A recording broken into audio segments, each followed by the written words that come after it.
Hello, my name is Jacob, and I am a Norse Pagan, and welcome to Series 3 in the God Week episodes I've started to make, and this week we're talking about Loki. Now obviously, this isn't Loki, but while I was walking around the streets of Munich, I found this fawn just kind of sitting on the side of the road in a very busy place, but also seems to be very neglected. I mean, this is a very beautiful spot. There's about 9 seats around here, along with this bench, and then the fawn itself playing a flute. Now, again, obviously this isn't Loki, but it gave me a very Loki experience. I mean, you had a little bottle of liquor left here as well. It almost looks like an offering. And the trash I wouldn't call offerings, but there's plenty of trash around here as well. But again, it just gave me that very Loki presence, so I knew I had to come back and film here. I think I saw this on like the second day I was actually out and about. So I'm really excited to film this episode here. Loki is not a deity I connect with very often, but I do want to make sure I give him the proper attention. And as I found out from the research, there is so much information out there, and some information I never even knew of. So this video will be long, but I do hope you stick through the entire thing, because there's some amazing stories that I have never heard before that I think really give Loki a new perception, or at least a new perception for me on Loki.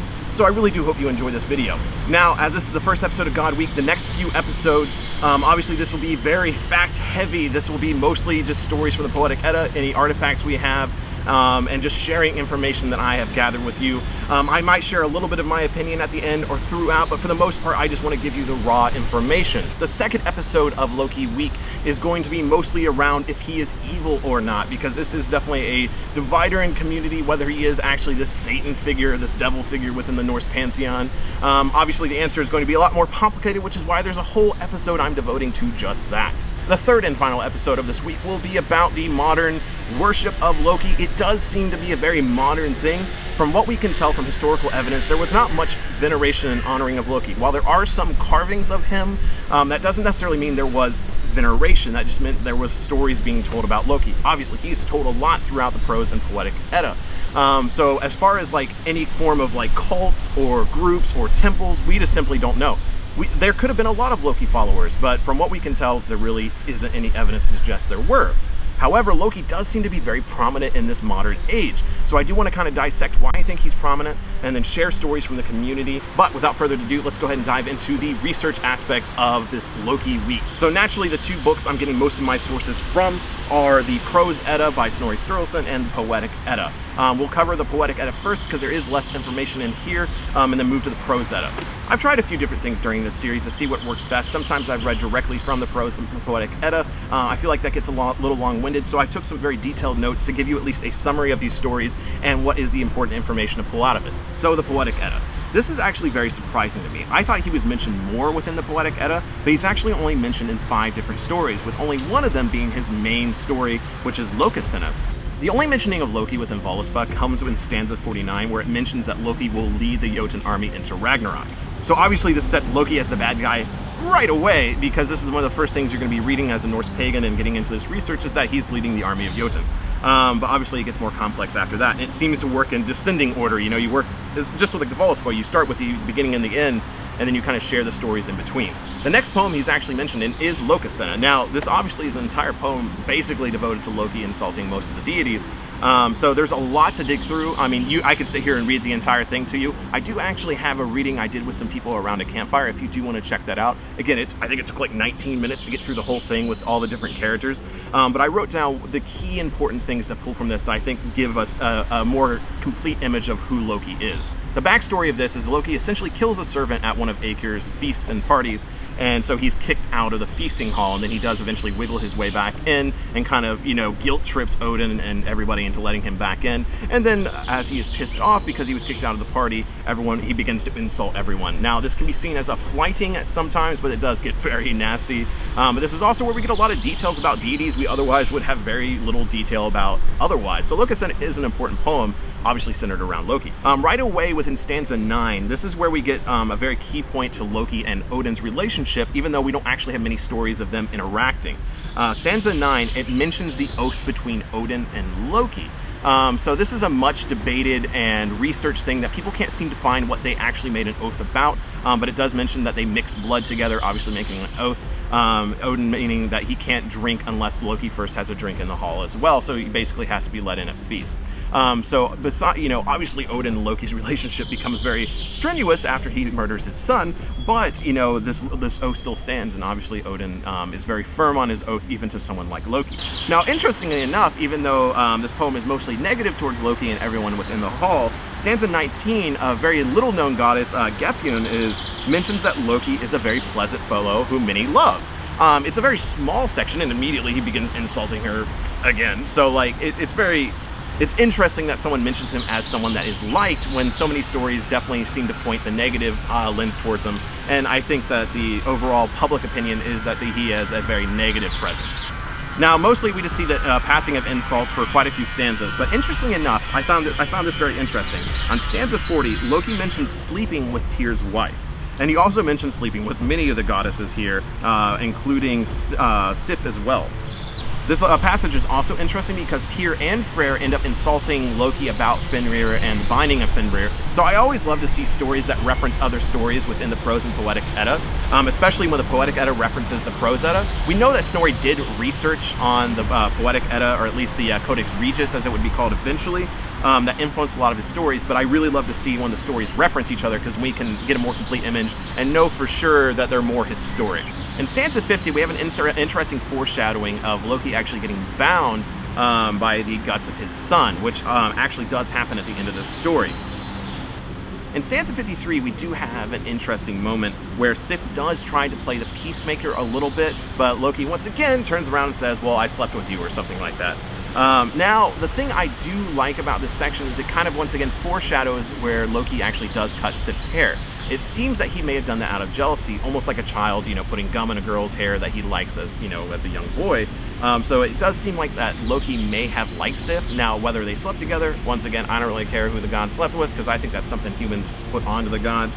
But again, it's an interesting story. In stanza 57, shortly after his altercation with Sif, Thor does enter, and then it basically becomes a shouting match between Thor and Loki. And once again, we have another synchronicity between stanza 60 and 62, where Loki and Thor once again, we have a really great synchronicity in stanzas 60 to 62, where Loki and Thor do talk about the story of Utgard of Loki, which is in the Prose Edda, where they travel together for some time. We actually have two stories where Thor and Loki are companions, which is something that obviously Marvel's Thor and Loki do really highlight, is the fact that they were friends, they were brothers at one point, but we do have two stories of them doing that. So once again, it is nice to see them, even in bickering, referencing a story where they were friends and did travel together. By stanza 64, Loki does retreat, and he says Thor is the only threat he actually fears. So at the very end of this, which is something that's very interesting, we'll bring up in the Prose Edda, this is where Loki is bound according to the Prose Edda, is after insulting all the gods and fearing the wrath of Thor, he does run away and turn into a salmon, eventually being caught by the gods and then being bound. This is a very powerful scene, and something I think Vikings did really well, which we'll discuss later, is the scene of Loki being bound, or in the case of Vikings, Floki, where he's bound by the entrails of one of his sons. One of his other son is turned into a wolf, and then his wife at the time, Sigyn, holds a bowl above his head because they actually instilled a viper that drips venom onto his forehead. And then whenever she moves the bowl and he gets in pain, he actually shakes, and this is the origin of earthquakes according to the Poetic and Prose Edda and of course Norse mythology.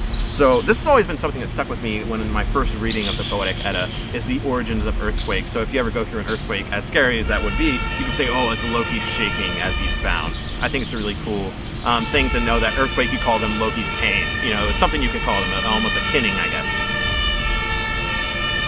Speaking of Loki's pain, an ambulance.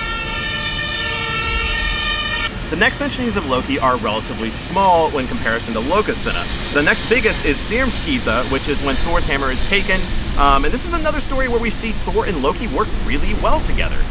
So Thor's hammer is stolen, Loki takes Freya's cloak, which again is very interesting because Freya gives it to him gladly. She's like, oh yeah, of course, I would give it to you if it was made of gold, if it was made of silver, of course you can have my cloak. So she trusts Loki enough to give him her cloak, even though she seems to have quarrels with him as well, as many of the deities do. He flies and assists Thor. I mean, he actually helps Thor wholeheartedly to find this hammer. Now, maybe Loki had his own mischief involved. Maybe he assisted in getting that hammer stolen because of his relationship with the Jotun, because he wanted that Jotun to die. Maybe this is a very common theme with Loki, is him getting himself into trouble or causing trouble and then being the end of the trouble as well. But, who knows? So important notes right away. I wrote down 3 notes here to bring from the whole story. Loki isn't mentioned too much, but he is part of the story basically throughout. Right away in stanza 2, the first god Thor goes to is Loki. He doesn't go to Odin, he doesn't go to, Tyr, he doesn't go to Freyr, he goes to Loki to ask for help in finding his hammer. Now, maybe again, he's like, maybe Loki did this, but we can't say, but it is interesting to me that the first person he asks is Loki. Then, of course, Loki asks Freya for help, and Freya gladly gives the help. Loki goes and helps, comes back, reports proper information, and assists in coming up with the plan of Thor dressing up as a bride, as Freya, to go to the Jotun's feast to retrieve his hammer, and then Loki actually disguises himself as a handmaiden to then go with Thor. Once again, we see Loki being a very assisting person in stanza 26, where Thor begins to mess up, because obviously he doesn't like being in this bridal dress. He doesn't want to be a bride. He wants his hammer back. He's angry. So Thor ends up eating a bunch of food. He ends up having like, really mean-looking eyes. And each time that the giants notice this, Loki has a good excuse. He's like, oh, well, she was up for 9 nights, not eating and not sleeping. So that's why she's so hungry. That's why her eyes are so sagged, because she was waiting for this wedding. So Loki does cover for Thor. So while Lokason is a very negative poem for Loki, you have another poem right afterwards it's literally right afterwards in the Jackson Crawford edition, where Loki is a positive influence, is a positive character. So again, I think this is where we see the complexities to Loki's story, as well as is he good or evil. The next poem I want to mention is a very small mentioning. It's at the very end of Baldr's Draupnir, which once again is not actually in the Poetic Edda. This is actually in a different manuscript that Jackson Crawford actually put within his Poetic Edda translation, which is very common with many Poetic Edda translations. But in the Baldr's drama, at the very end, at stanza 15, Loki is mentioned to be one of the ones that caused the beginning of Ragnarok, that when he breaks free, that's the sign that Ragnarok is about to happen. Very small mentioning. Voluspa on Skama has a very complicated, confusing, but very interesting note for Loki as well. In stanzas 40 through 44, Loki is mentioned pretty in-depthly, mostly about his children that he has with Angrboda. Now, it is listed here in stanzas 40 to 44, the lineage of Loki very briefly. So Loki's children with Angrboda listed in the Poetic Edda is only Fenrir. Now, there's other mentionings of the other children of him, but it's not necessarily tied to Angrboda, at least not from what I can tell. But of course, in the Prose Edda, it's listed that his children with Angrboda are Jormungandr, Fenrir, and Hel. Right after it says that his child with Angrboda is Fenrir, it goes into another tangent where it says Loki ate a woman's heart, it was half burned, then he gave birth to a troll woman. So half burned troll woman, I'm gonna guess that's Hel, but it doesn't actually say that that's Angrboda. Now it might be, I could be interpreting this wrong, but it doesn't seem that a woman's heart that is half burned is tied to Angrboda. I could be wrong, but that's what the Poetic Edda says. So that's actually all the mentions we have of Loki within the Poetic Edda. It's not a lot, it's a lot less than I actually expected. When looking at Lokason, it's such a long poem and such a heavy Loki poem that, it really takes the cake. Thamski there being the next big mentioning. Other than that, Baldr's Drama, Voluspa, and Skama, and the Voluspa are very small mentionings. Having said that, Loki is mentioned, I wrote this down, like 37 times in the Prose Edda to some extent. I tried to go through, there's so many notes here. I tried to go through and write down the most important, because I know this video is already going to be long enough. So I wrote down the most important moments from Loki and the stories that I think I want to mention to you, including one which is very unique that I don't think many people have actually heard, because I tell my friends in the community and they're like, I've never heard this story before, because it seems like it's kind of hidden. So I definitely want to tell this story of Loki and the otter.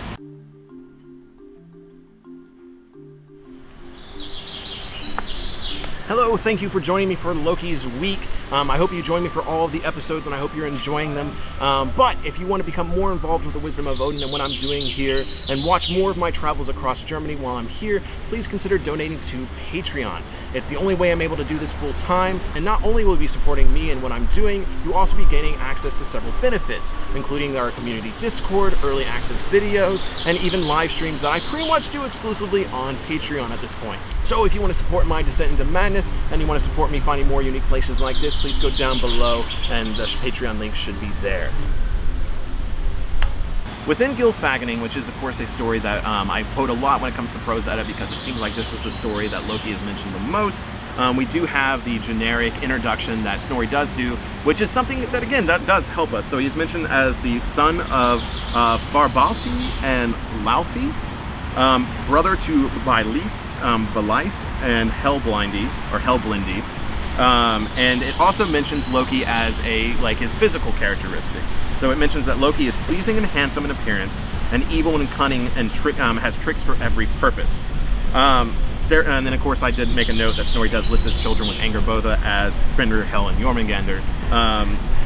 So I do like this because a lot of people do tend to, at least a lot of people I talk to in the community, seem to picture Loki as a very handsome person. I think this is why a lot of the depictions of him are very handsome, including Marvel's Thor. You know, there's like a heartthrob out for Tom Hiddleston as Loki. And I mean, I have a problem with that. I'm like, I think some people are Loki followers because Tom Hiddleston is hot.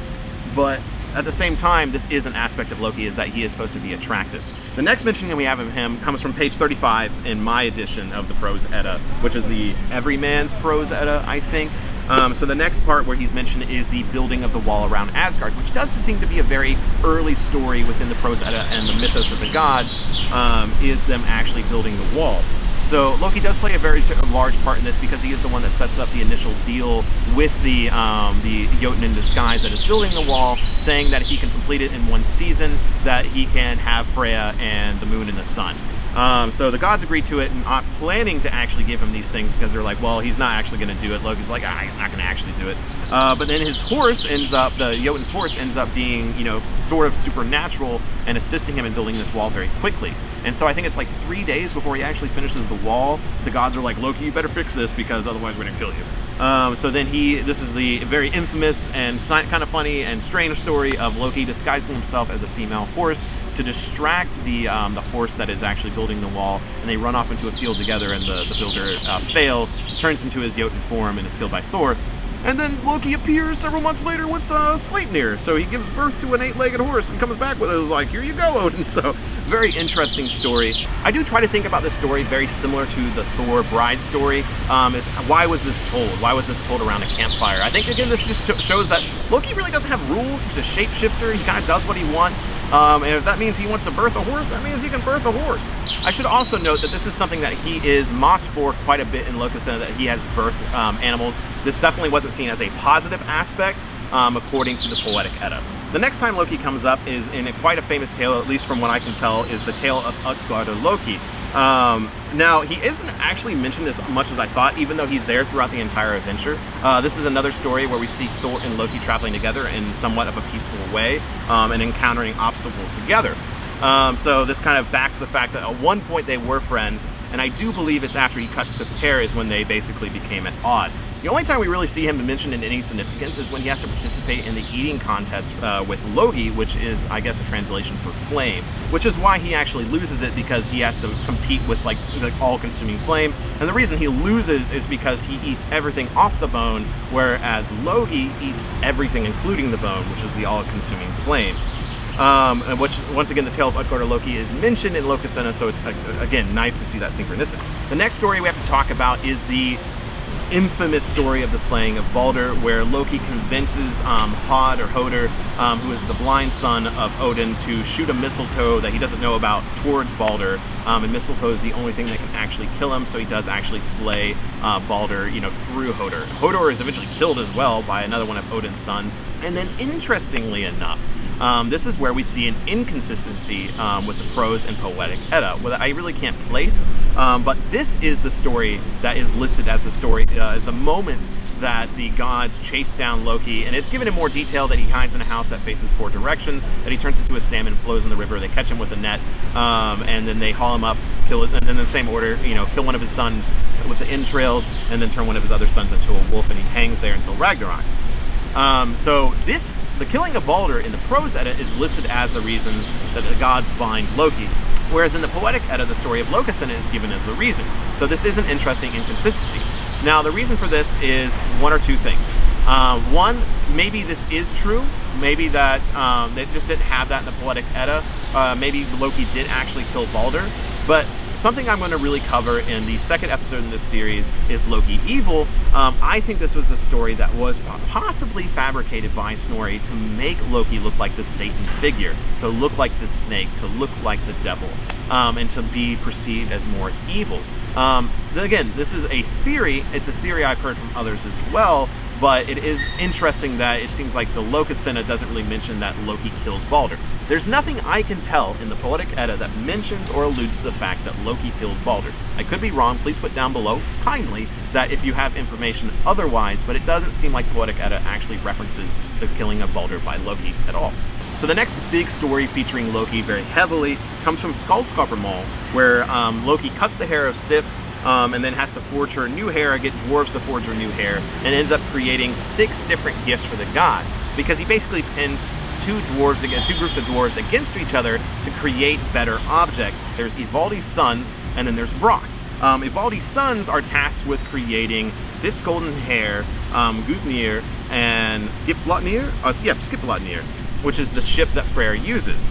Loki then goes to Brokk to make a wager on his own life that Brokk can't create things equally as beautiful to those. And then Brokk ends up making Freyr's boar, Draupnir, and of course Mjolnir. Now, naturally, Loki, his mischievous self, wants to make sure Brokk doesn't win while also getting these 3 objects. So he does try to stop him and only succeeds with Mjolnir, but then it only creates it slightly shorter, which isn't seen as a true end to the contest. So Brokk says he wins, Loki tries to escape, guards hunt him down, and then Brokk actually has his cousin Owl stitch Loki's mouth shut, which is when the artifacts that we have that people can actually tie to Loki are artifacts that come from Scandinavia featuring a figure with a sewn mouth. So again, we see synchronicities here that this wasn't just a story that Snorri fabricated, that we have an artifact that shows that maybe this was a true story. And again, interesting, we see an artifact with this this stitched mouth on it as well. Final notes on this story is, again, I think this is where the relationship between Thor and Loki is shattered, because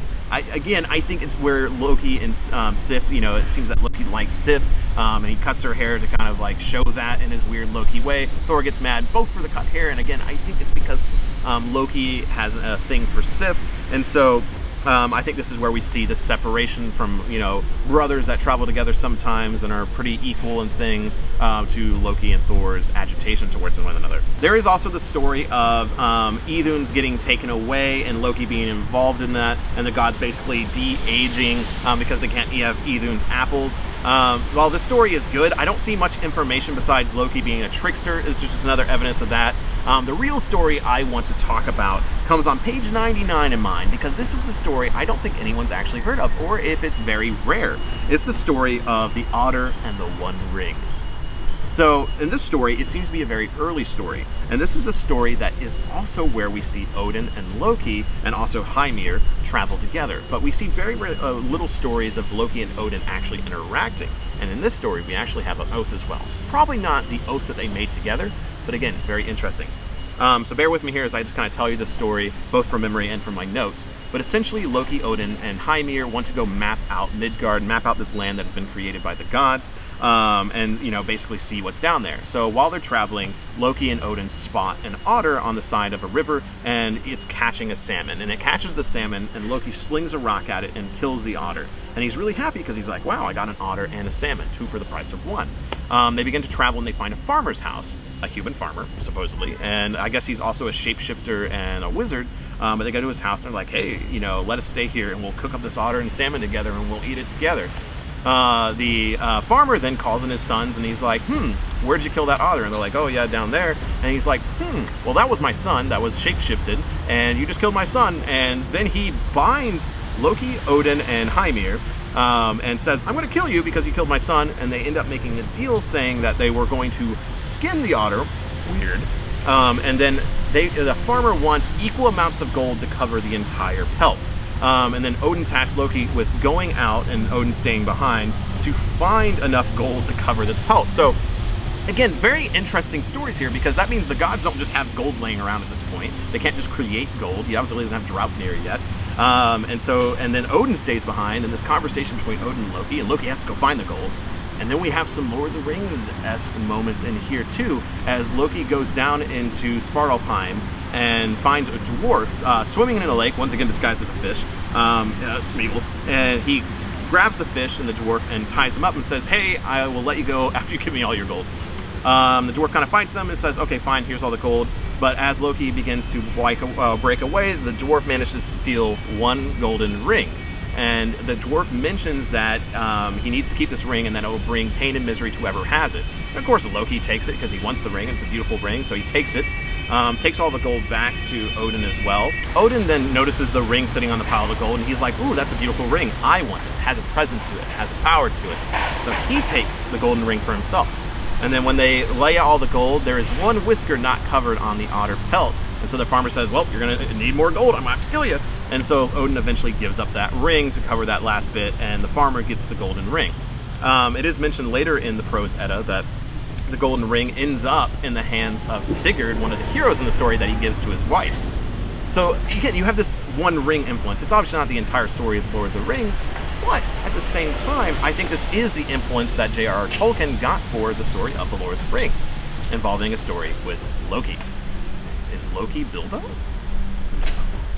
So why do I find this story so fascinating? It's definitely because we see Odin and Loki traveling together, and again, what seems to be a peaceful kind of time. We also have the interesting story of, the gods being almost weak, or, one, they had to catch for food. They didn't bring food with them to explore this new world. They got captured by a farmer and tied up and were threatened, and their lives were threatened. So perhaps, this obviously shows the gods are not immortal. They fear for their own lives. Odin stays behind and sends Loki, that relationship with Loki. Oh, yeah. So when they get the gold, when they have to go get the gold, they have to swear an oath. So Loki and Odin and Heimir have to swear an oath saying that they're going to get the gold back, which is obviously something that Odin has to uphold. So you do see Loki and Odin involved with an oath. Probably not their blood oath that ties them together, but again, interesting. And once again, the Lord of the Rings influence is something I never expected. I got really excited reading this. So this might be one of my new favorite stories in all the prose and poetic edda, just because it's tied to Lord of the Rings. It's an interesting story. You got Odin and Loki. You got a very early story of the gods. Again, I absolutely love it. So that is all the information I have for this video to present to you about Loki. There's so many different things to look into, but really I just wanted to lay out the facts for you with a little bit of my interpretation, or a little bit of the thoughts I had during the research, because most of this information is now going to get shifted over to the second episode of this week, where we actually kind of discuss, is Loki good or evil? Because that's really what we're trying to weigh here with this information. Is he a god that is worth following? Is he a god worth venerating? Is he evil? Is he the Satan of this faith? So we're really going to take that conversation and move it to the episode coming out this Wednesday for the second episode in Loki week. But I hope you've enjoyed this information session where I just dump all this information on you. Let me know down below if you like this structure where I kind of just take summarized notes. Hopefully you trust me enough at this point that I'm not going to just fabricate things. That's one of the reasons I definitely always wanted to tell you the actual passages from the poetic and prose edda, but that became so tiresome and it was really hard to film. So I hope you enjoyed this format. I hope it was still informative for you. So otherwise, I'll see you for the second episode and the third episode of Loki week. I hope you've enjoyed this one. So yeah. Oh yeah, and I filmed this in Munich, and this font gives you Loki vibes, right? It kind of gave me Loki vibes. Anyways, this has been a long episode. Thank you all so much, and until the hall, let's go.